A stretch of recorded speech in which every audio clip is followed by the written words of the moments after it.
Can we start? Yeah. All right. Uh, okay. Good evening, everyone. This is Darshan here again. So we're back with another, you know, webinar. So this is going to be a special one.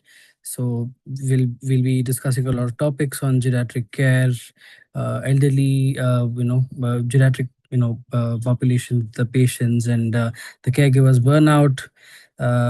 And the topic for today is caregivers burnout, compassion fatigue for elderly care at home. You know, so this topic is like one of the topics that has been less discussed about, especially in today's world. And I'm sure everybody is going. I mean, the caregivers especially, who are like he's going through a lot. They may not realize that they're going through a lot, but they would. All right. So I will just I'll start sharing the screen. Right, sir. Thank you so much for that wonderful introduction. So, while Sir is sharing his screen, I would like to quickly introduce our platform as well. And our platform Positivity, which is a Singapore headquartered mental health organization. And we are committed to making quality mental health care accessible, affordable for everyone. And our aim is to connect individuals with right experts on our platform while creating awareness around. And with that, today's topic has come up, which Sir is handling, and he's a neuropsychologist at Positivity. And he will be starting the PPT soon, and he'll be sharing his insights on this topic as well. And if you'd like to know more about him, he does handle a lot of areas extensively, like ADHD, management, substance and behavior, addiction, and behavior sleep medicines as well. And I think neurodivergent management as well. So, Sir has these expertise. So, we are delighted to have you on board, Sir. And please start without any further ado. Thank you so much. Thank you, Shreya. Thank you. So, to begin with, the first topic is, the first theme of today's discussion is going to be what is caregiving and how is caregiving affecting people, or affecting the people around us, and how is it benefiting the patients, or the loved ones that we are caring for, and what could be done, what can be done, and what shouldn't be done. All right. So we'll start. So we'll be discussing about a few things for today's topic. It's going to be the definitions, the distinctions, the warning signs every caregiver must recognize early, the elderly care context. I'll be showing you a bunch of statistics regarding the same, risk factors, and the theoretical frameworks, something called as Pearl and stress process, Lazarus and Folkman's transactional model, and and a bunch of other theories. And there are different interconnected dimensions of caregiver burden. It could be physical, emotional, social, and financial as well.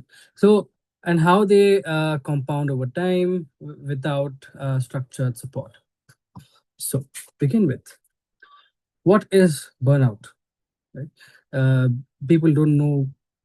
Sometimes they say, I'm really burnt out from office work. I'm really burnt out from this and that, but they don't really understand what exactly the meaning of burnout is. So, burnout is something that is physical, something that is emotional, and mental exhaustion that accumulates progressively through sustained, unrelenting demands on the caregiver's limited personal resources. Now, as caregivers, for example, if you are a caregiver of, let's say, dementia or Parkinson's, or any neurodegenerative disorders, or any kind of any comorbid illnesses for that matter, one would know that it is not as simple as it may sound, or it is not easy, just not just to look after our loved ones or our patients, but at the same time we have to look after yourselves. And but in that process we lose ourselves. There's a lot of things that is going on. There's a lot of overwhelming responsibilities. There's too many things happening all at once. So we are humans as well. We are humans at the end of the day, and we would want to have some level of detachment from our, it could be work life, professional life, and the moment we come back home, there's another issue. I have to look at my kids, my wife, my parents who are elderly, and things are haywire, i- in a nutshell. So the thing is, when we what we don't notice is about how much are we getting emotionally burnt out, how much are we being affected emotionally, physically, mentally, right? And this is done uh, progressively. So this is done that it starts off very slow. It doesn't come right up suddenly. There's not an acute form of stress, but slowly it'll start building up. So this build up is something that we don't see often, right? This buildup is something that we don't really observe. We just call it stress, and we just like, okay, I'll get over it. That is what some people would say, but that is not the case, right? So it could be chronic workplace stress or caregiving stress that exceeds the individual capacity to recover and adapt between demands. So when we say, or when we talk about what is stress, or the definition of stress, is that when the external demands are high, and when the external demands are exceeding the internal resources, there is stress. So that is how I would define it personally, and this is also definition of the Lazarus model also. So now, when we try to adapt, when we try to understand that, okay, this is a stressful factor for me and I'll have to do something regarding this, the thought initiation comes right up, but we soon let it go, because we are equally involved, we're equally distressed, and we're equally distracted by so many other responsibilities and things. uh, Through that, we are forgetting a lot of things, right? So as I mentioned, it slowly, it develops very slowly and structurally over time, and it goes unnoticed, right? Until the caregiver reaches a critical threshold of dysfunction. So now this is strongly linked to excessive workload and a persistent lack of personal control, inadequate support structures, and insufficient organizational or social resources. Now when we say that, you know if I had a friend, like for example, if I had a friend who has a mother who has been diagnosed with dementia, when we say that, okay, I understand that you are going through a lot, you have a lot of responsibilities, you are a caregiver, but at the same time, why can't you just seek some help? Why can't you seek professional help? Or why can't you talk to your friends, talk to me, talk to your wife? You have your kids, play with them. But the question that we have to ask ourselves, and the question that the respondent, like the person who's trying to give us this particular answer, or like who's trying to state it, they should just have a step back and think, can this person actually really do it? Because the moment he comes back from office, there's a lot of workload, and the moment he comes back from office, all that he or she would want to do is just sleep, or just get some level of some amount of like rest. It goes both ways. She might be working in office, by the time the husband is also equally busy, and there are things that that can be discussed at home in front of the parents. There are some things that cannot be.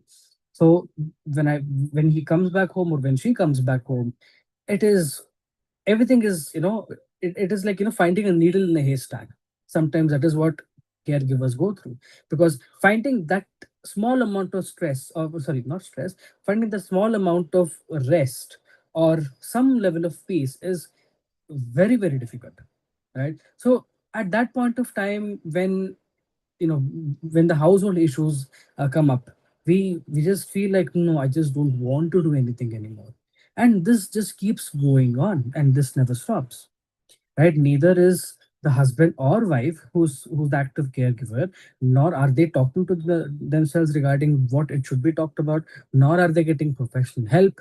There's nothing else going on, and that just keeps building up, and there's a lot of negative responses subconsciously that keeps adding up, right? So what is compassion fatigue, right? So it is a profound and progressive emotional erosion experienced especially by helpers, carers, and empathetic individuals who absorb the suffering of those they support.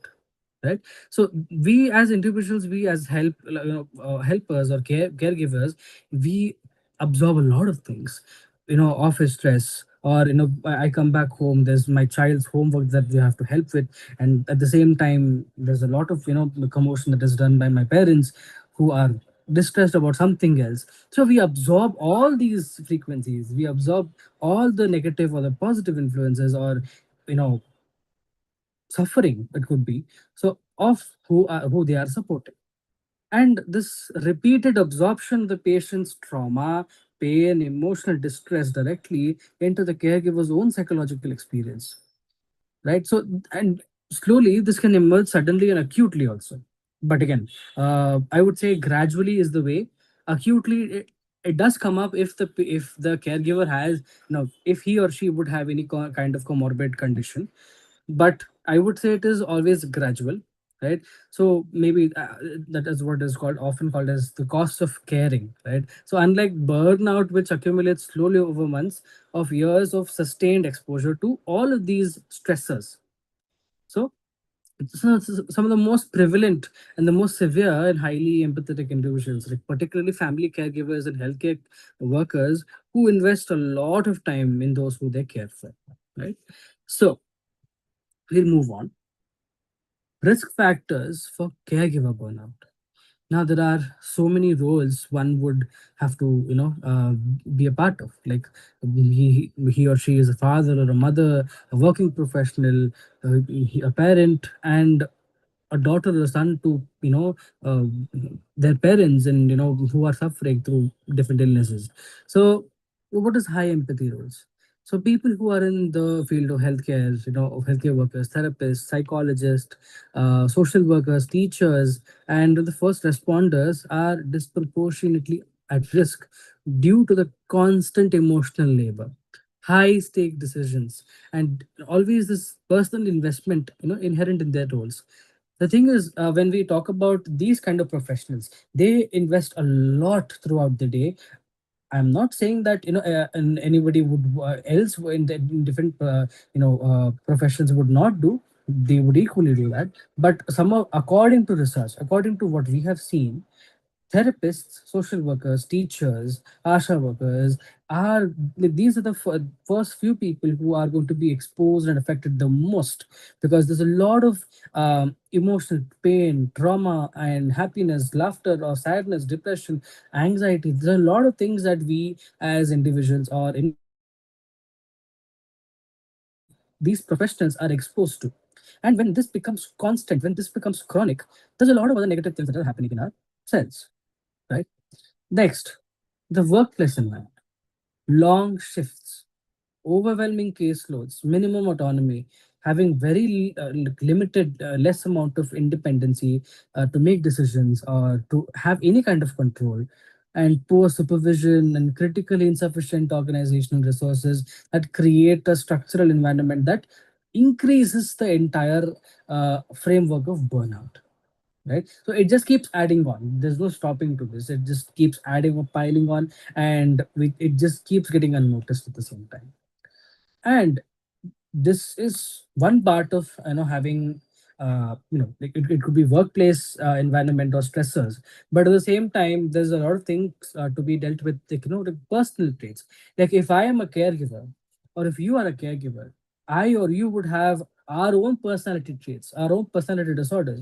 I might have a personality disorder which is undiagnosed, or which is left untreated, and I would have so many other things to deal with. And you may also have the same thing, but you may not know.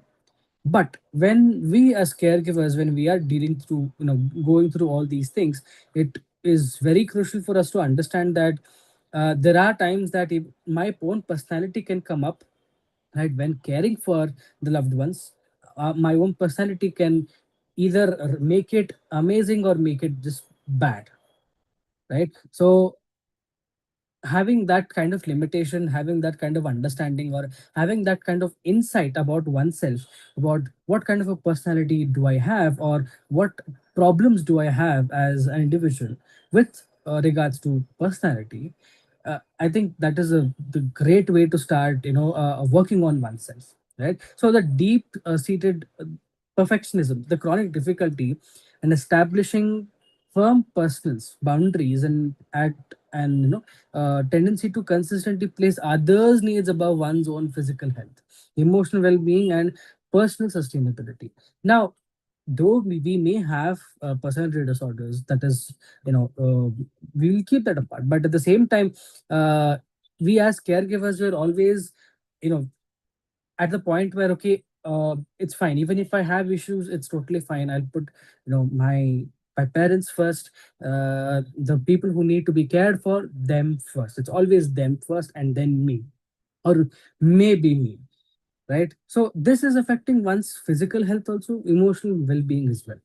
So it is always them first. I mean, it is okay. I mean, since they are like the patients, and like they are the elderly ones, and they need the most support, care, and love. But at the same time, this is the negative aspect of, I would not say negative, but like a side effect, you can say, for for being there for the loved ones. But it goes both ways, negative and positively. So the trauma exposure, as I mentioned previously, like this constant and the chronic, intense, repeated exposure to secondary traumatic stress.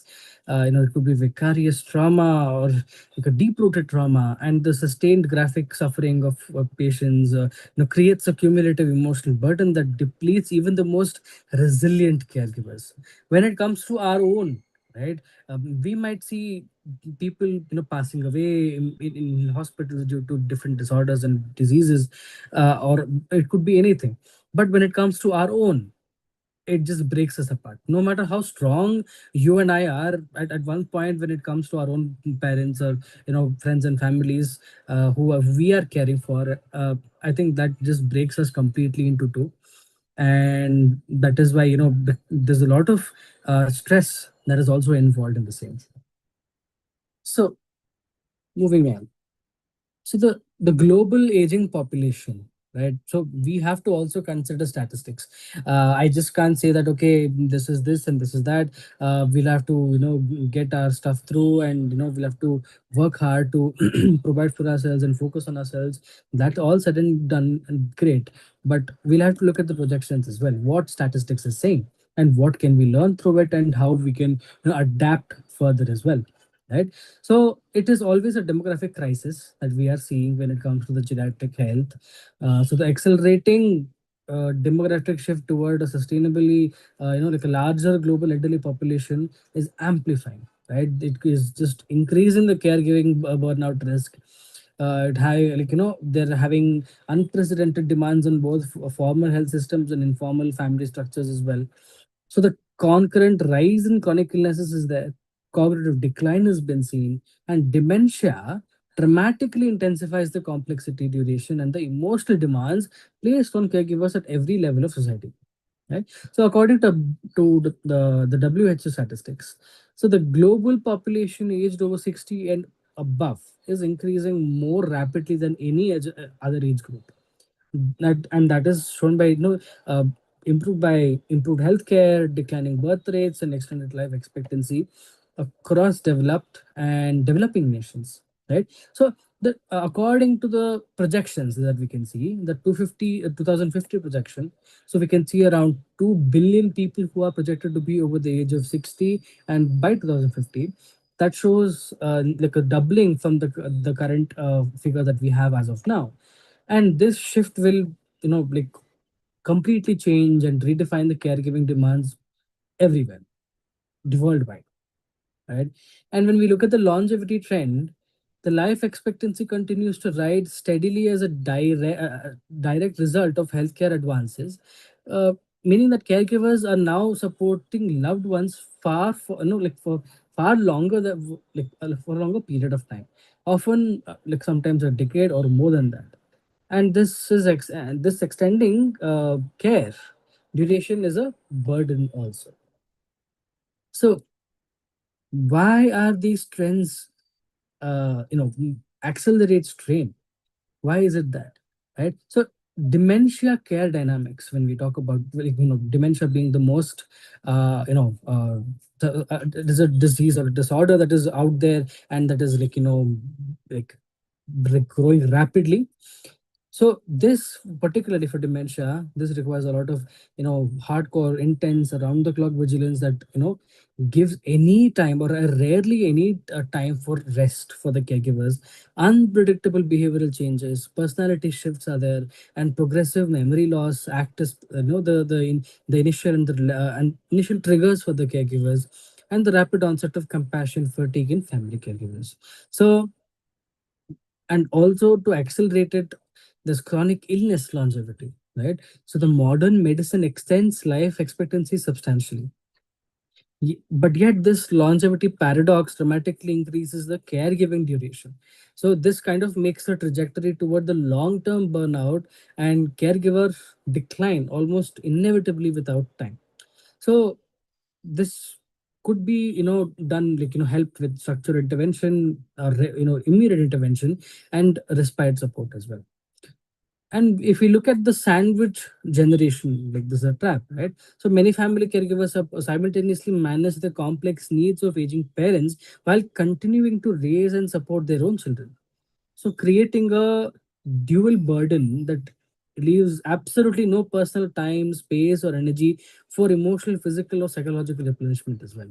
So because they are being sandwiched, because they are being overwhelmed by a lot of responsibilities, being husband and wife, or being caregivers, they don't have time for themselves at all, no matter how you look at it, right? And this is possibly one of the reasons how and why there are a lot of relationship issues that comes up between the couples, the husband and wife, not having time for themselves, not having time to even make the smallest amount of intimacy, or any kind of, closeness or oneness.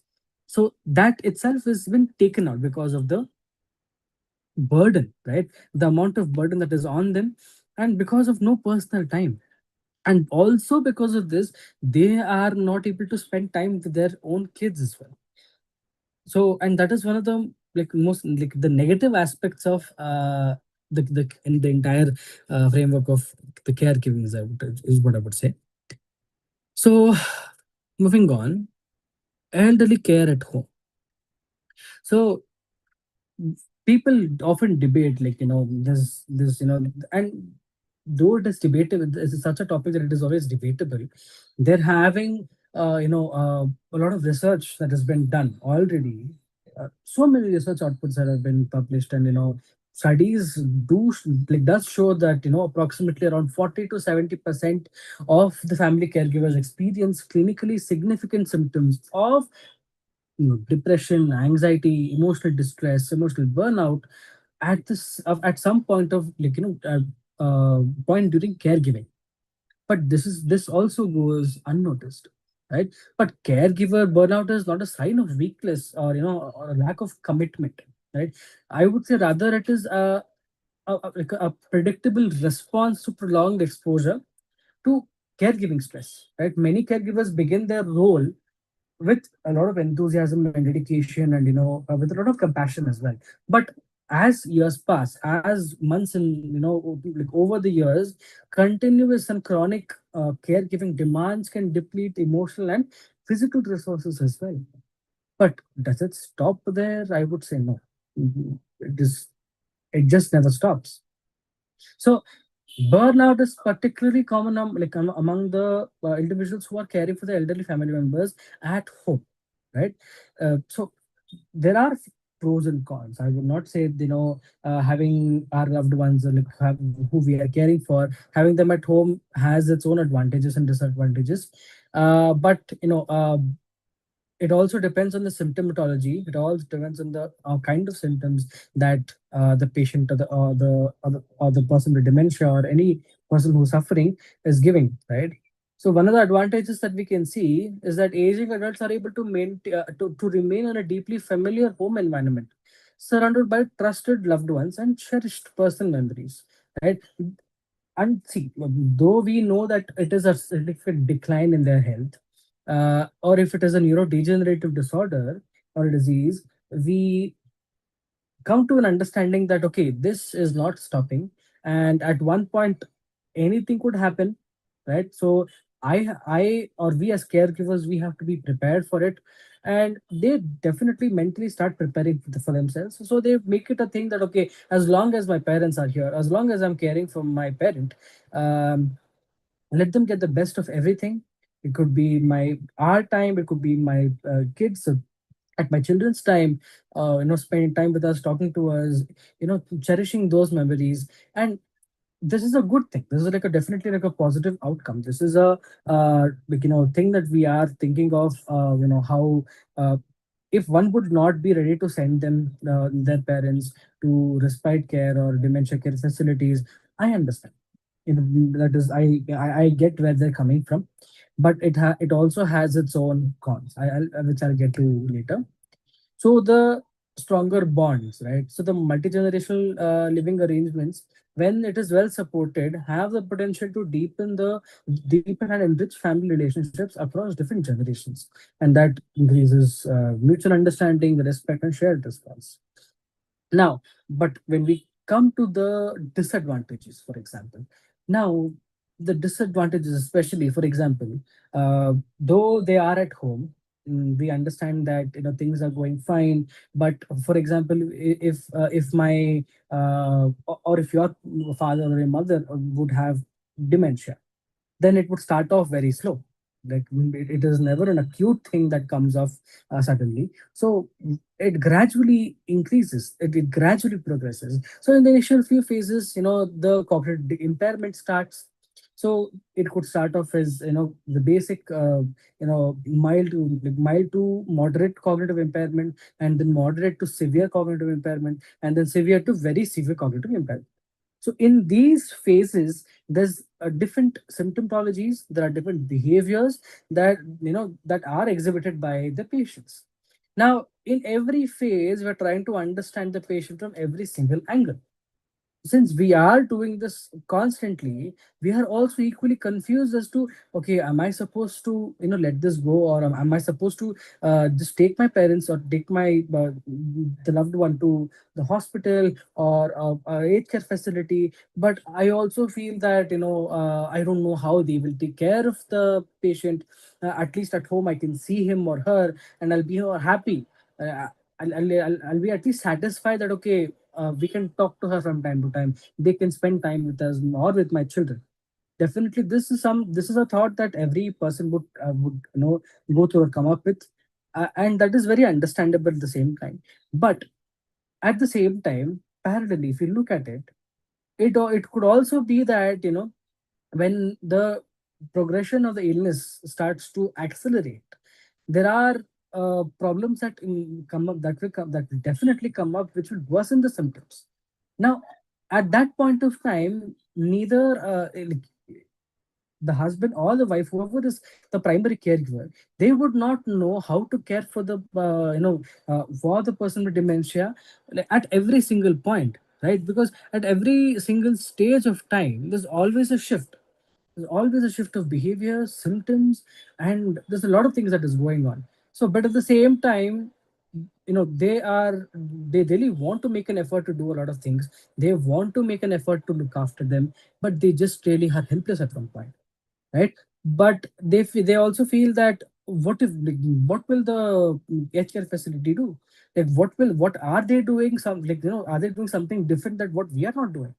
So uh, one thing is for sure that uh, you know when we put uh, our loved ones to an aged care facility or a dementia care facility, and also I don't understand how many people have this misunderstanding, right? It is a misconception that when people think that okay, we will have to put our parents to a old age home or an old age center or a care facility where my parents would be looked after, but what will the society think, right? It is always about the society and not about what is good for me, what is good for my parents, and it should be that. But it is the actually complete otherwise. And this is where exactly all this problem starts from, right? So when people start commenting, when definitely as caregivers, if they take this step, a lot of people are going to talk about it. A lot of people are family members are going to comment about it. Oh, look at the people, look at these guys. Though they have everything, though they have a good amount of money to take care of their family members or like their parents, they're sending them away. It is not sending them away. It is not that they are, like abandoning them from their house. It's not like they're disbanding them from the house, saying like, no, you go from here, I cannot take care of you any longer. It is not the case. It is not that we are trying to put or or blame everything on the caregiving part or the burnout part. It is also not the case, primarily also because of that. But there is a clear distinction between abandoning them and putting them in a safe space where they are constantly looked after 24 bar 7, right? And one people that caregivers need to understand is that there are times where, as the decline starts, right, and it becomes too, it just starts dropping very soon. And when, like, at the same time, the symptoms also keeps getting worse.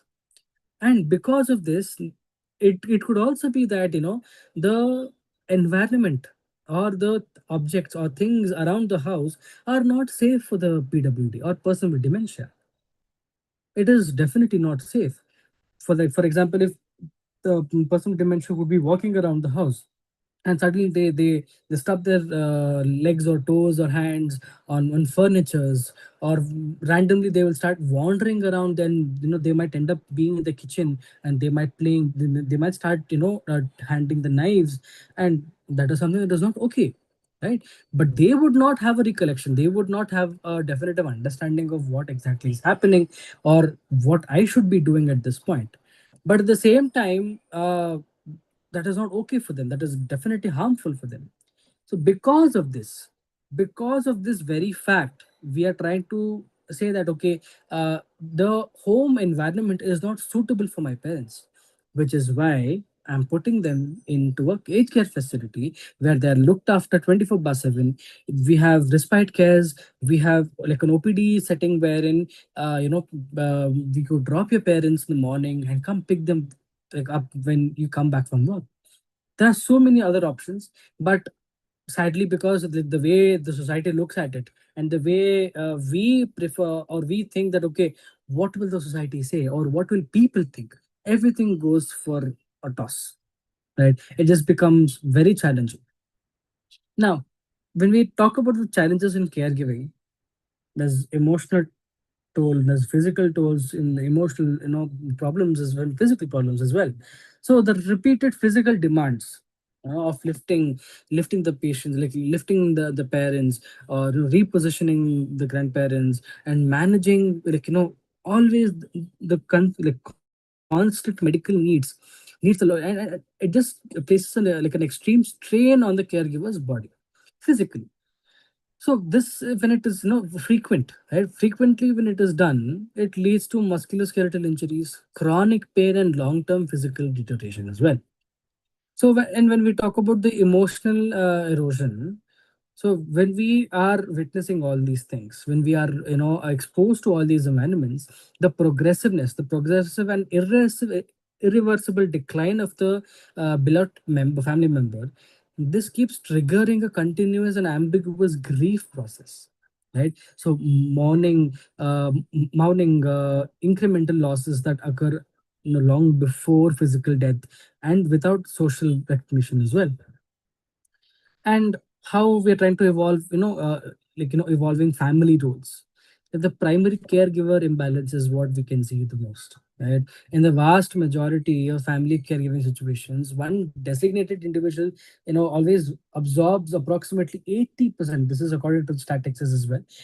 Like approximately 80% of daily care responsibilities, while other family members contribute minimally or not at all, right? They just don't want to be a part of it. They have their own, they might say, no, yeah, I have my own life, I can't deal with this rule, right? And in a way, it is their right to say so, though they are also obligated to help or, whatever. But at the same time, they would have other things to do as well. They would have their jobs to tend to go to, and other important things to tend to. But if that is not done, they will have other issues, which is why they say, no, I can't do this. right? So this creates a lot of iniquity and disproportionate burnout risk. So there are different distinctions, right? There are distinctions between like who is a informal caregiver and an informal caregiver. So one thing that before I understand is that there's a lot of confusion behind this informal and formal caregivers. So the informal caregivers are the unpaid members, like for example us, who constantly look after our family members, close friends or neighbors, who take on caregiving responsibilities out of personal agenda, personal relationship and love, right? Without professional training or formal commitment. Mind you, this is very unprofessional. Unprofessional in the sense they are not professionals trained in handling such matters, right? Which I'll get to the point later on. So care driven by deep personal relationships and unconditional love, like powerful motivators that simultaneously create the risk for boundary erosion and compassion fatigue. So they definitely already have a deep bond. They have this unconditional love for the caregiver, saying, "Come what may, no matter what, I am going to continue doing whatever I'm doing." Right? Then this becomes a good motivation factor for them as well. But it also is creating the high risk for the erosion of the physical capabilities, right? And fatigue as well. And operating without formal training, they have no clinical training at all, boundaries, sensitization, awareness, or how to have a protocol for the same as well. So relying on intuition, relying on confidence, or self-sacrifice to navigate complex medical and emotional demands is something that we can see predominantly. So, and they often carry the emotional core of the relationship that is definitely there, providing continuity of love continuously, like the human connection that is always there, the bond that will never break, right? As people say. So that professional carers cannot replicate. So the formal caregivers sometimes they would not know how to do the same or have that level of attachment or engagement the way we have it with them, right? So that is one of the differences, and provide the vast majority of all care delivered globally. So this is like an invisible and unsupported workforce sustaining healthcare systems worldwide also, and it is done at a personal cost. So when we look at formal caregivers, these are paid, trained professionals. It could be psychologists, social workers, nurses, care aides, and allied health workers who deliver all these things in a structured manner and a structured care within the regulated, accountable healthcare frameworks. Right? They're also employed by different companies. It could be Nightingales, it could be Dementia India Alliance, or some of the most top like emerging and out there uh, care facilities that you can see, right? So and whatever that they would do, they would always abide by that professional code of conduct, like wherever they go, whichever house or patient that they are dealing with. So having that clear distinction between what is professionality and what is unprofessional, they are very well aware of it, right?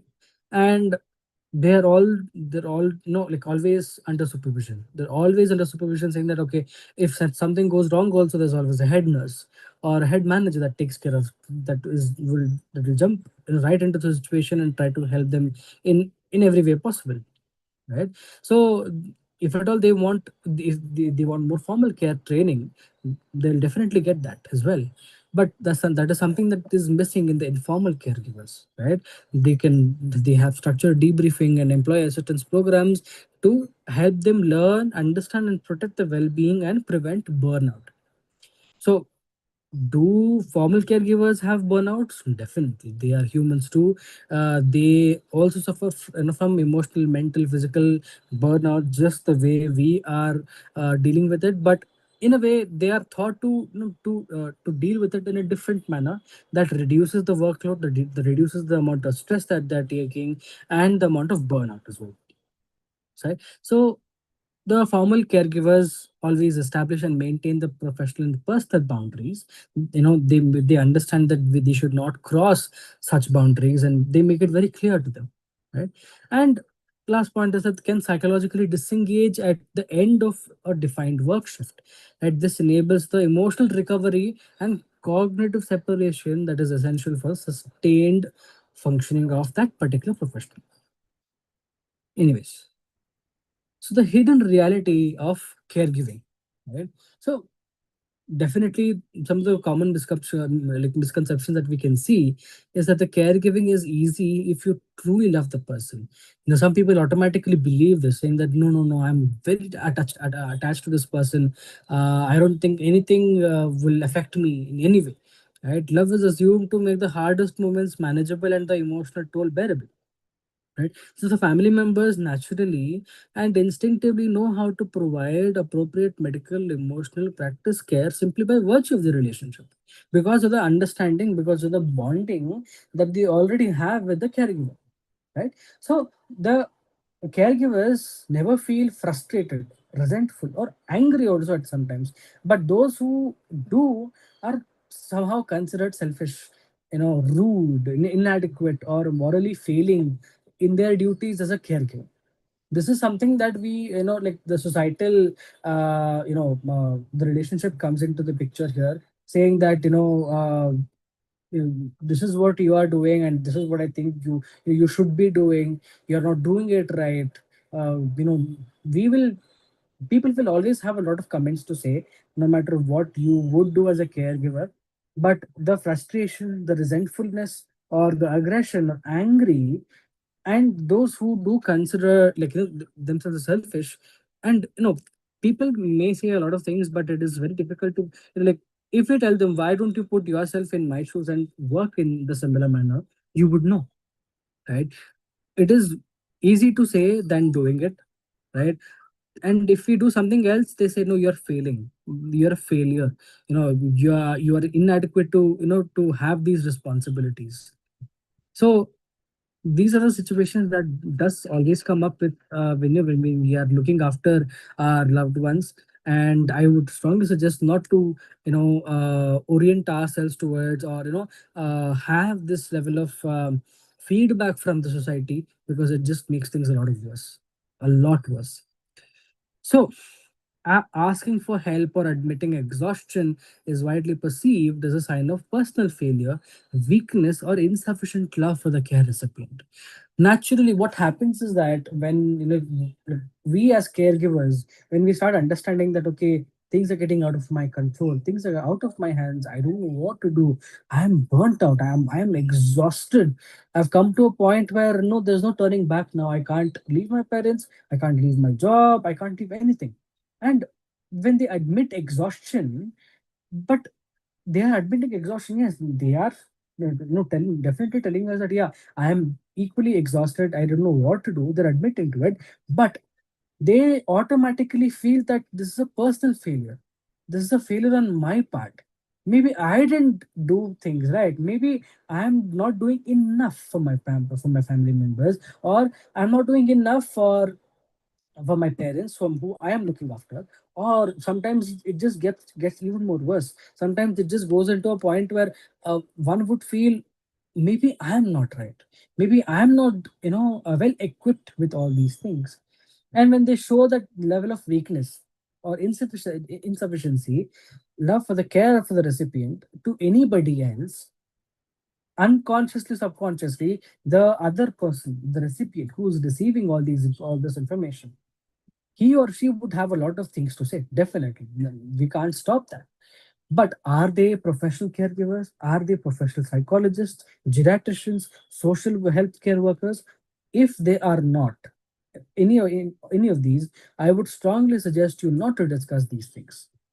It is solely because that your personal struggles, your traumas, your engagement with the parents, all the issues that are coming up daily, you are the one who knows about it. You're the one who's trying to resolve it every single day, every single minute, and not the other way around, right? So they might give you suggestions. It is not bad to take suggestions, but at one point, like, they might, like, mean it in all goodwill, and this is what I feel that, this might suit you, this is what I feel that, okay, this might help you in some way. But they might tell it to you out of good concern, but it will be like, you might perceive it in a different way, and that might be not okay for the patient. That might not definitely not okay for the person who are taking care, right? So the reality is that the caregiving is physically demanding and and genuinely exhausting task, right? It is equivalent in physical intensity, just like a full-time job, though performed without pay, without any kind of breaks or any kind of recovery time or me time at all, right? So caregiving is emotionally draining at a fundamental and deep and sustained level, requiring constant emotional regulation. And requiring constant emotional regulation is something that many, not many, ma- like majority of, like around 90% of the caregivers, they don't receive. you know it could be from their own loved ones, like for example, the husband or the wife or the children. They can talk about it, but this emotional regulation is not been there, has not been seen, and it is not done right as well. And it becomes very difficult for them to reach out to different people and talk about these things, right? And the empathy and the grief management, it keeps depleting the psychological reserves over time, right? So caregivers always experience a lot of grief and loss, mourning, and the person that they once knew as they witness gradual physical and cognitive decline. So long before any final bereavement, even before anything was happens, they are seeing it right in front of their eyes. They're seeing the decline, they're seeing the fall of their parents in front of their eyes. And naturally it starts piling up, though they would not react to a particular instant, like, or like a stimulus immediately, but naturally, slowly and gradually it keeps piling up and it just keeps getting worse, right? So caregivers absolutely require structured, consistent, and accessible support systems for themselves, professional, familial, and social, to sustain their own well-being and remain genuinely effective in their caregiving role. And this is the reality. This is something that we all have to understand. This is something that we all have to bring into consideration. And there's no other way around it, is what I would say, right? So, as I think I've already covered many of the aspects here, like, the caregiver burden, the physical burden, emotional burden, social burden, and financial burden, right? This chronic, when it comes to physicality, chronic fatigue, severe sleep disturbances, and the persistent physical exhaustion and the musculoskeletal injuries resulting from sustained physical demanding care tasks performed without adequate rest or recovery periods. Every point of time, like every single, like for every half an hour, every 10 minutes, they all constantly have to readjust the patient, pick them up, or to place them in a certain place. And if for every 10-15 minutes, if it is a different posture, they don't like it, we have to redo it all over again, and it just keeps going on. It is a never ending cycle, right? So the clinical anxiety, this is the emotional part. So clinical anxiety, depression, heightened like irritability, or the emotional volatility and progressive emotional numbness that comes from the accumulated weight of chronic, unrelenting caregiving stress without adequate processing or relief. Right? When there is no relief, when there is no de-stress sessions that is done from time to time, this adds up to anxiety, depression, or irritation, or anxiousness. There's a lot of other emotional aspects involved, but this does happen gradually and not acute, right? Not immediately. So the financial burden, right? Definitely, not everybody is looking after their caregiver, like their loved ones, with utmost care, and with top-notch facilities in the houses and everything. Definitely, they are shelling a lot of money. There's a lot of expenses that can be seen, right? And especially the healthcare expenses, diapers, always there's a change of clothes, medications. It could be Riles tubes. Always they have to get new ones. There's a lot of reduced savings. Career disruption is happening, and the employers are angry. The employers are already distressed about this particular part, and like a financial burden that compounds over years of sustained care, and the social burden, right? So, uh, as as we go ahead with caregiving, as there's a lot of things that we are taking care of, the social isolation is definitely a thing. The gradual elimination of leisure activities, withdrawal from friendships, socializing, and strained personal and family relationships as caregiving demands consume all available time and emotional energy. Because we are fixated on a lot of things, because we are dealing with much like a lot more things that we actually provide for, we are losing out on friendships, family members, and a lot of things that we used to do, which used to make us happy, and now we're not doing anything, right? And that definitely puts a like a big negative toll on our head, and it is definitely a negative symptom, and that's something that has to be observed and intervened for immediately, is what I would say. Moving on. So why family caregivers are especially vulnerable, right? Why are they only the family caregivers vulnerable? Many caregivers provide support 24 hours a day without any rescheduling, without any schedule breaks or rest. So one thing that we have to understand is that the continuous responsibility or the liability is always on their heads. So when we talk about many like caregivers, they always provide hands-on support 7 days a week, 24 hours a week, and 365 days a year without any kind of respite periods, any kind of shifts. But there's always an emotional attachment.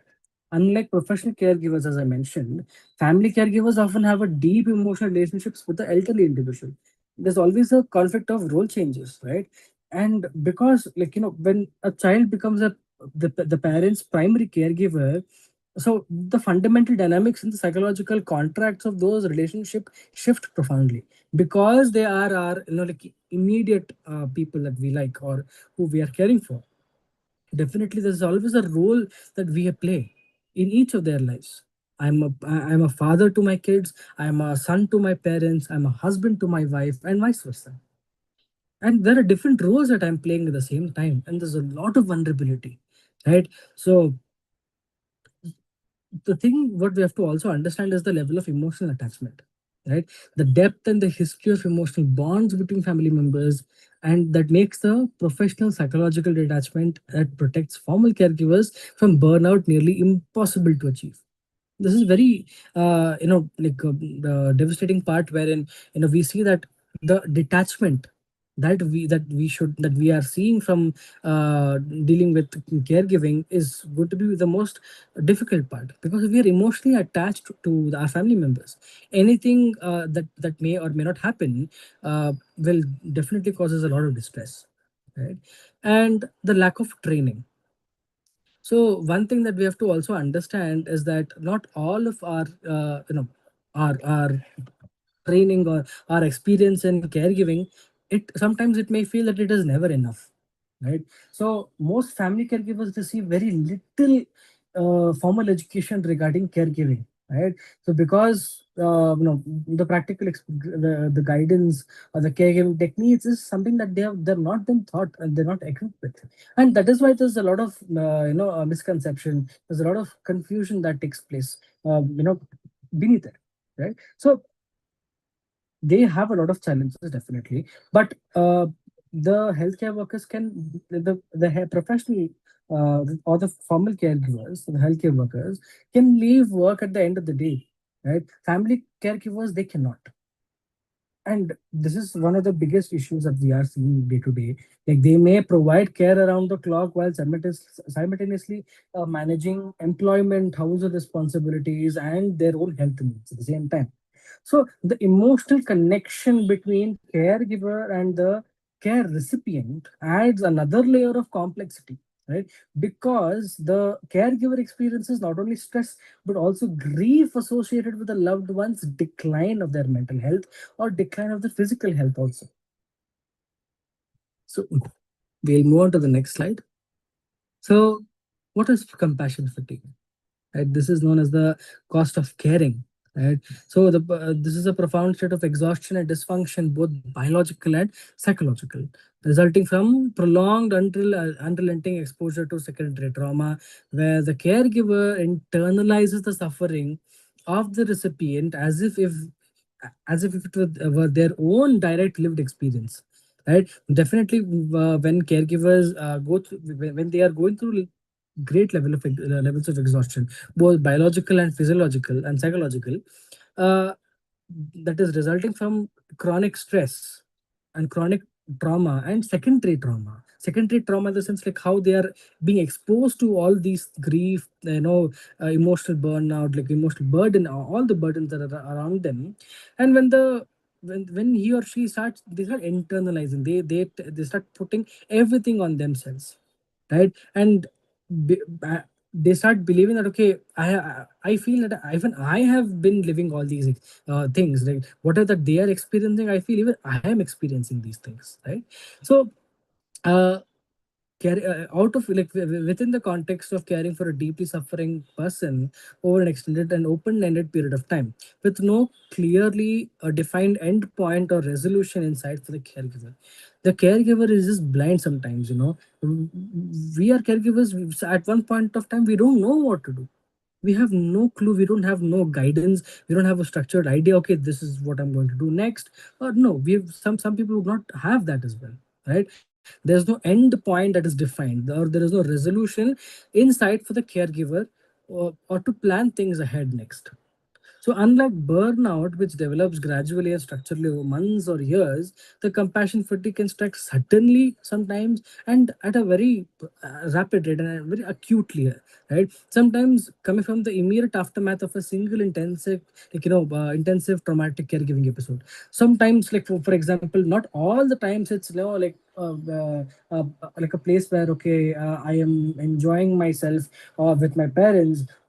At the next moment there might be another episode wherein the patient is completely aggressive, or throwing tantrums and screaming and shouting. So that one particular episode, if it is, if that in that episode, if it is too high, the level of the stress, if it is too high, everything feels it is in like at the end of the world, right? It is this can occur very suddenly as well, right? Because of an aftermath of a single episode or a traumatic episode, everything feels as if it's crashing down and nothing can be done, right? So compassion fatigue progressively degrades and ultimately extinguishes the caregiver's fundamental capacity to feel genuine empathy, right? So and respond with emotional warmth, and that also keeps depleting from time to time, not only as an individual but also at the same time caring for others also. The emotionality or the emotion, the warmness keeps depleting from time to time, right?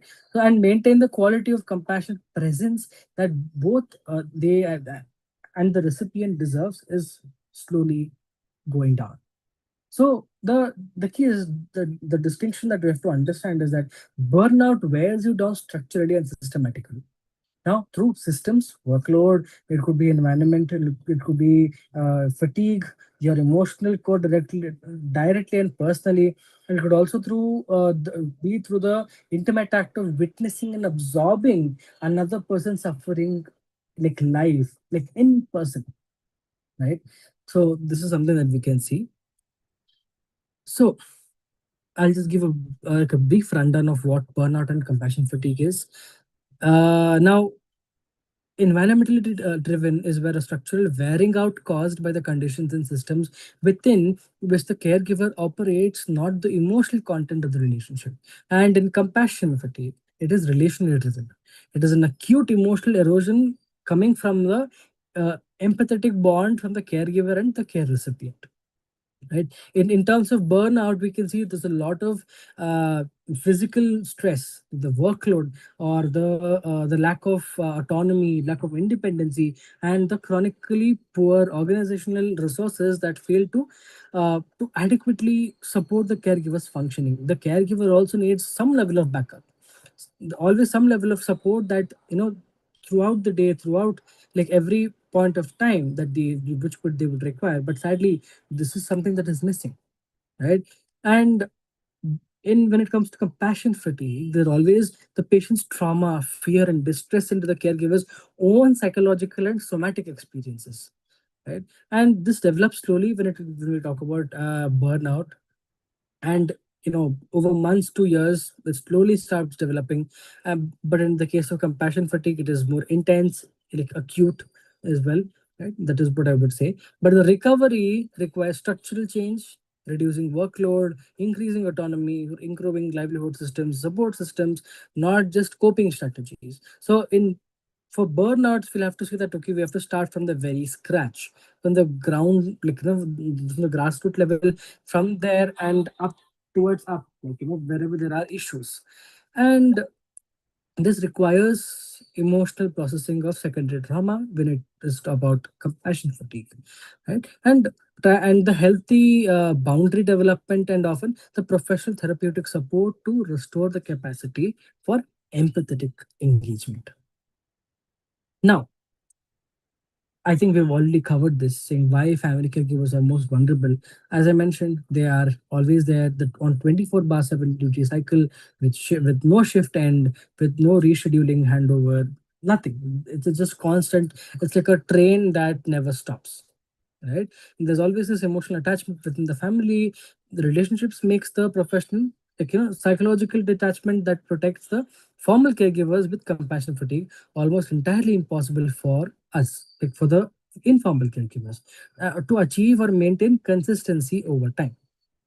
Now, as I mentioned, family caregivers rarely receive any form of professional coping skills or training or psychological or psycho education to help them with their emotional support, or leaving them to manage overwhelming demands with no preparation or ongoing guidance.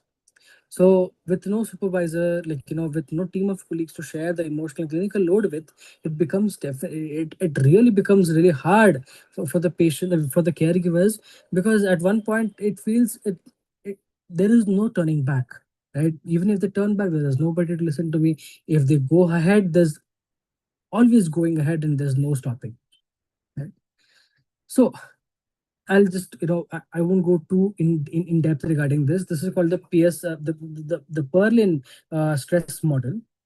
Now, this is a model that was, this is a paper from the 1990s. This is a framework for understanding caregiver stress progression, how it just keeps going up and up and not going down. Now the care demands are there. Now the starting point, the frequency, the cumulative intensivity of caregiving requirements. It could be physical assistance, medical management, being there emotionally, and supervisory vigilance around the clock. Right, and there are stressors that are definitely involved. Because of this, there is a role reversals, role conflicts, financial instability, financial pressures, social isolation. We are socially withdrawn from many things. We naturally stop meeting people, our friends, our families, our neighbors. It could be whoever it is, right? And the resource depletion also starts to decline, and that just keeps leading to the burden experience.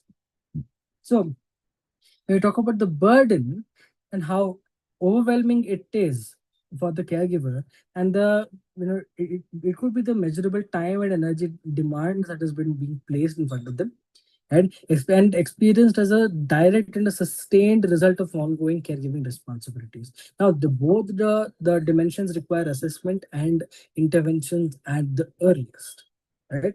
And when we talk about the psychological distress, there's a lot of things. When we clinically speaking, it could be anxiety, it could be depression, anxiety, like the HP axis, like an imbalance, and because of this, the chronic emotional exhaustion that we can see. There's a lot of atrophy in the body that we can see, and the constant rumination that keeps building progressively as the caregivers available coping resources are declined, right? The personal resilience is definitely being lost. Social support is also not there. Financially also we are struggling, and this is a depletion that takes like over time, right?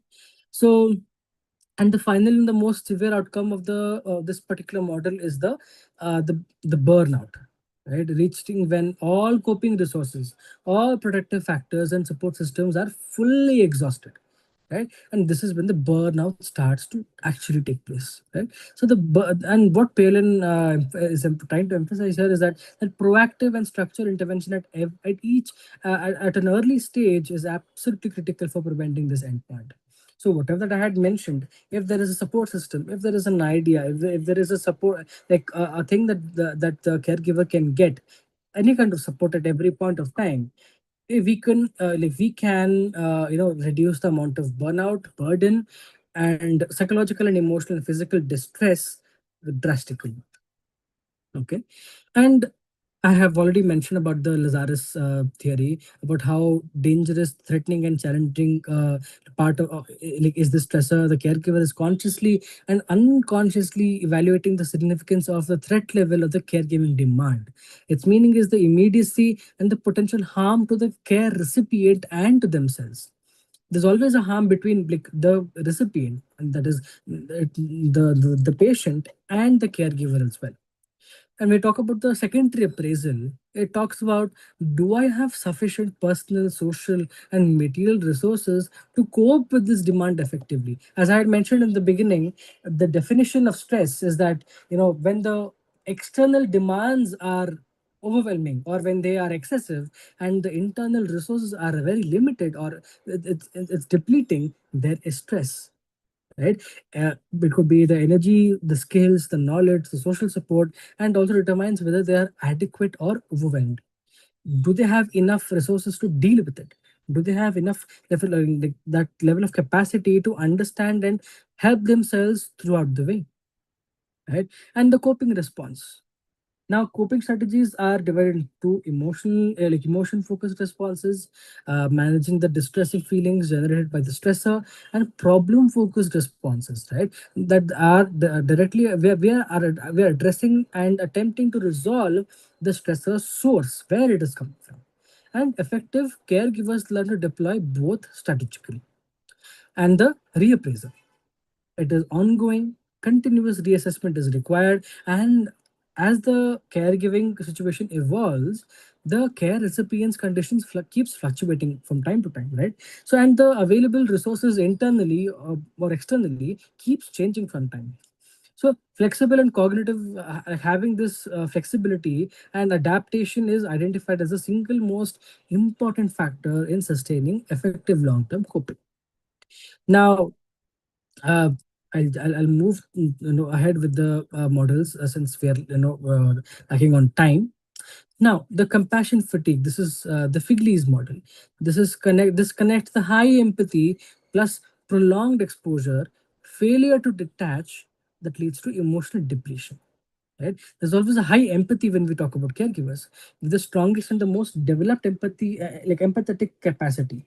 Those who deeply and naturally are connected with their loved ones, emotional experiences of those who they care for, are paradoxically the most susceptible to compassion fatigue, right? And trauma as well. So if you look at it, like the prolonged exposure, the chronic exposure of all these things are sustained, no, like without adequate periods of emotional recovery or any kind of recovery, be it physically or psychologically, right?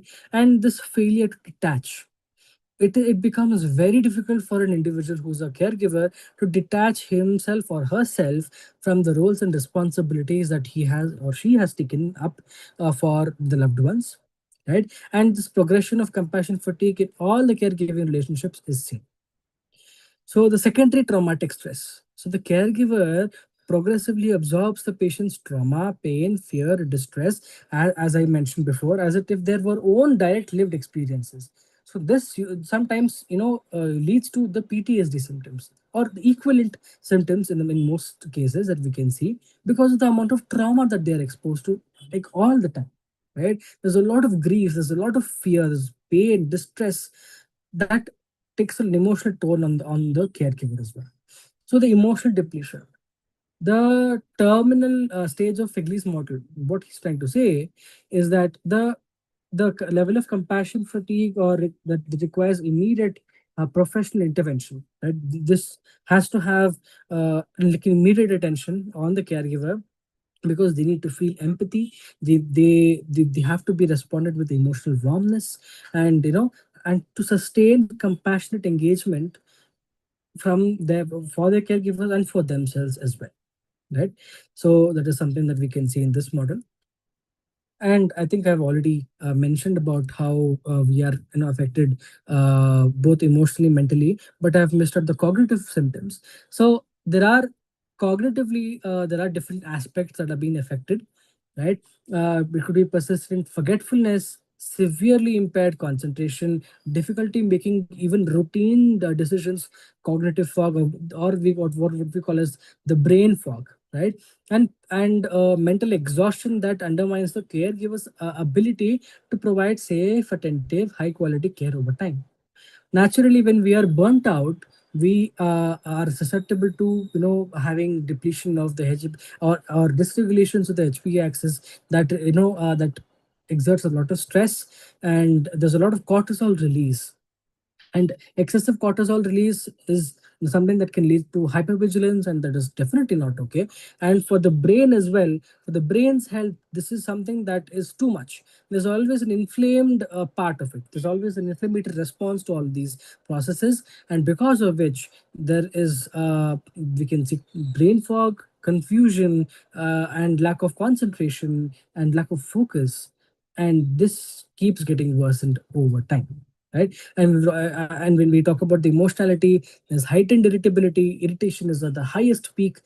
Aggression, anger is the uncharacteristic anger, and anxiety, deep sadness, tearfulness, and it is a progressive thing. This keeps going on from there, and it feelings that it can no longer safely process. And I have already discussed about the physical and the behavioral symptoms, like it could be social withdrawal or isolation, or isolation from oneself, not just socially as well, right? So severe sleep disturbances could be there. Some patients, over time, they develop insomnia also because of all these things. Because caring for the loved ones is not just about in the daytime or whenever that they are up and awake. Even during night times, constantly they have to keep getting up, and there is just no stop to this, right? So because of this, the significantly weakened immune system that we can see, that changes a lot of things. It could be appetite, mood, mood changes are definitely that we can see. The body communicating that its stress, the stress load has exceeded its own limits, right? And this is the body screaming that no, no, I can't do this. Like there's no way I can take any more of this, right? So uh one thing that I have to address here is that dementia care is not easy. Like handling dementia patients is definitely not an easy task. Wandering behavior is, so these are challenges that we are able to see, right? The wandering behavior starts, that always requires vigilance all the time, 24 bar 7, like because this the restriction is always has to be there, right? And this takes a toll on the caregiver's freedom. They are not they're tied up, right? They are not able to go out, nor can they leave their parents all alone at home by themselves, right? There is no personal time for themselves, and there is no rest or recovery. There could be aggression. See, the one thing that we have to understand is when we there are, like, every dementia patient is different. I would not say all dementia cases are the same, all dementia or demented cases are the same. But one thing that we have to understand, that every person, every patient of who with dementia has a different predisposition, has a different exposure, or like a conveyance to the caregivers regarding their own symptoms. And for some people it becomes very difficult to understand this. And the repetitive questioning, right? They keep asking the same questions hundreds of times daily, the same thing over and over again. And for us, like we would definitely have a lot of things, other things to do. And sometimes at one point we can't keep telling them, okay, see, I have work, I have to do so and so, I can't be here talking to you. And it sometimes it just be like it can be rude when if we try to say that also, right? So there's sleep disturbances with patients with dementia. They always have the nighttime wandering as the sun sets, like we call the sundown syndrome. So as the sundown is there, naturally agitation starts, the wandering increases, the disorientation is seen, completely disrupted, and the chronic sleep deprivation is, putting a load on the patient themselves. uh, that is a stressful factor as well for for the brain and for their health. And this is the under recognized contributors of to dementia caregiver burnout also. So the unpredictable symptoms of the dementia patients that also we can see is that the constant shifting moods, the mood shifting, and the progressiveness of the disorder. As I mentioned, at every phase, at every interval, or at every progression of the particular illness, there's always a change in the behavior, and we have to start adapting to every change, or like all of the changes. And it kind of becomes very difficult for like everybody to understand how, to go ahead with it at every point of time, because it is unpredictable. They might do anything, like something very ambiguous, it's something very, like, bizarre also. We have to be ready for anything and everything.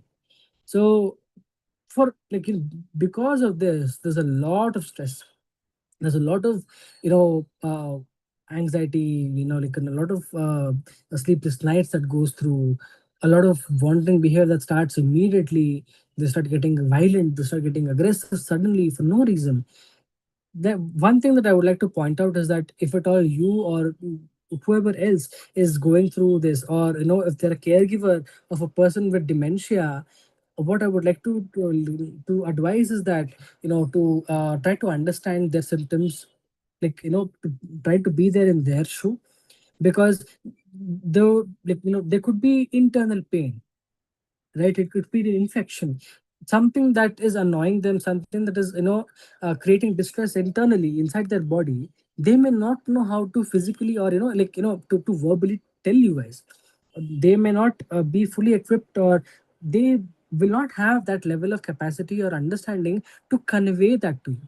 And they convey these messages through, to shouting, or to by crying, or throwing things, throwing tantrums, and all of these things. So at such time, I request each and everyone to be mindful about what we are about to say and what we should say.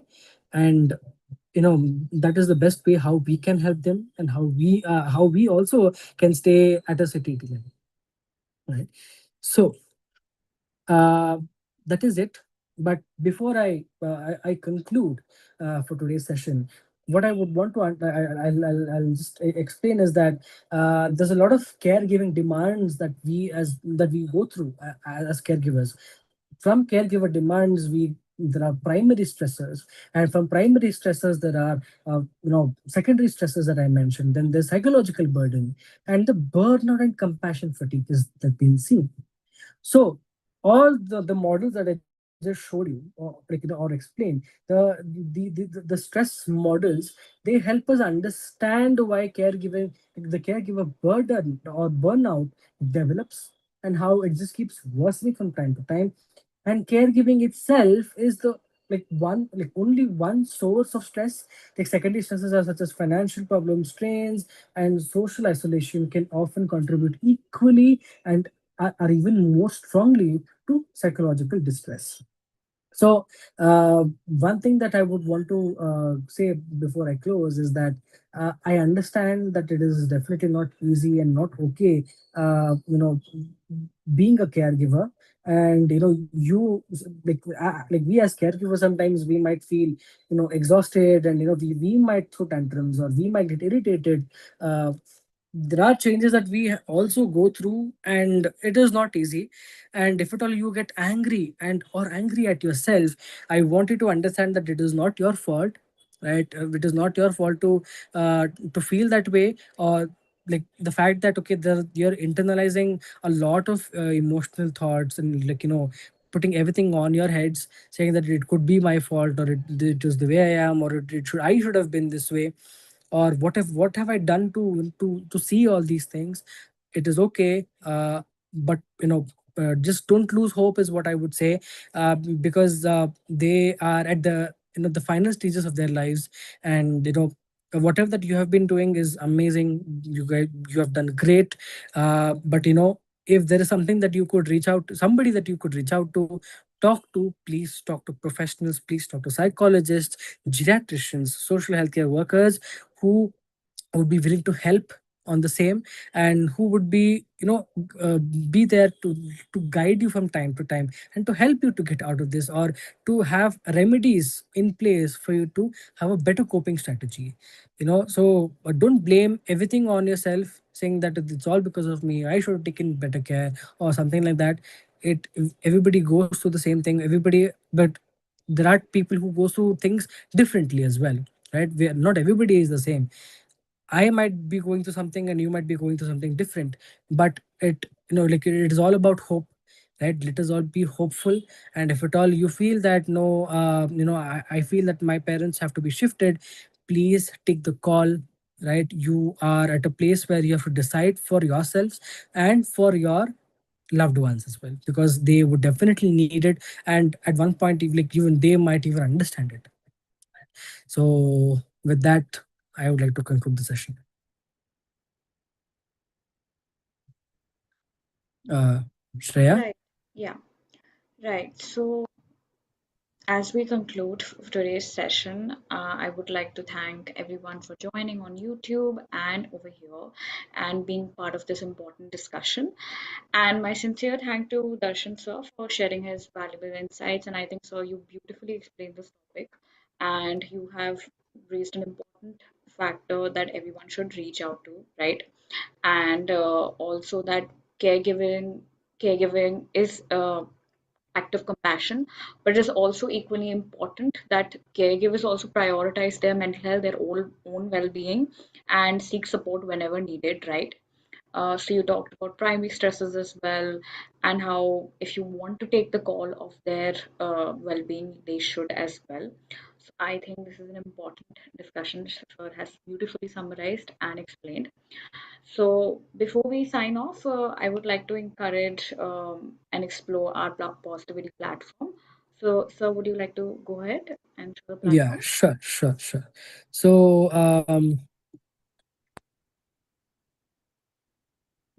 as this is my profile, and if any point of time, like if anybody feels that they would like to have a talk with me, with regard to, it could be anything. It could be the burnout, or it could be any kind of psychological help that I could help you out on. Please feel free to reach out, and I would look forward to meeting you soon. Right. So, thank you everyone once again for joining in and participating, and so sincere thank you to you as well for this wonderful session. And I hope everyone has a great evening ahead, and we'll see you in our future webinars. Thank you so much. Sure. Thank you